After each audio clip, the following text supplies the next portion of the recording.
Hello सबैजनालाई नमस्कार। म चाहिँ अनिल न्यौपाने। म अहिले मास्टर्स गरिरहेको छु न्युट्रिसन एन्ड डायटेटिक्समा। सो हामी चाहिँ एउटा सिरिज सुरु गर्दैछौँ जस अन्तर्गत चाहिँ तपाईँलाई चाहिँ न्युट्रिसन्स र डाइट रिलेटेड कन्टेन्टहरू चाहिँ प्रोभाइड गर्छौँ। सो आज चाहिँ हामी इम्पोर्टेन्ट टपिकमा कुरा गर्छौँ जुन हो डाइटरी फाइबर।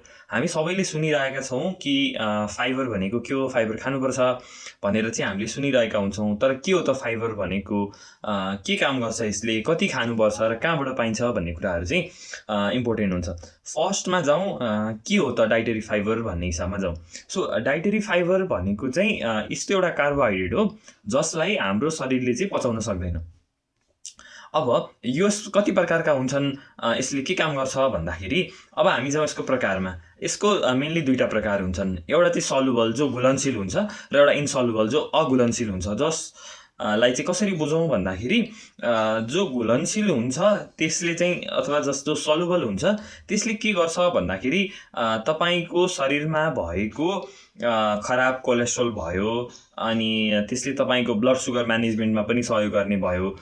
यस्तै गरी मेजरली चाहिँ इन्सलुबलले के काम गर्छ त भन्दाखेरि तपाईँको जुन पचिसकेको खानेकुरा हुन्छ जुन चाहिँ बाहिर आउन सक्दैन त्यसलाई चाहिँ के गराइदिन्छ त बाहिर ल्याउनको लागि चाहिँ सहयोग गर्छ।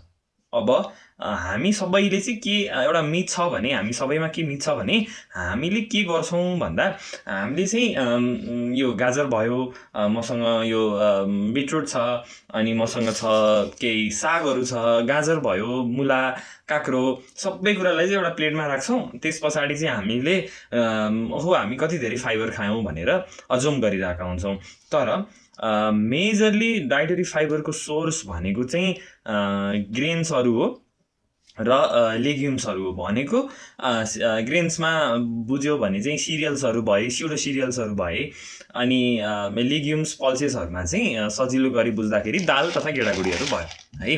अब कहाँ बेसी पाइन्छ, के खाँदा बेसी पाइन्छ भन्दाखेरि चाहिँ हामीले खाने दाल गेडागुडीहरूमा चाहिँ डाइटरी फाइबर चाहिँ बेसी मात्रामा हुन्छ, न कि हामीले खाएको तरकारी भयो, स्यालेडहरू भयो यसमा।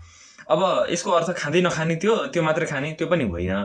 तर हामीले मेजर सोर्स चाहिँ के बनाउने फाइबरको लागि भनेर चाहिँ बुझ्नुपर्ने हुन्छ।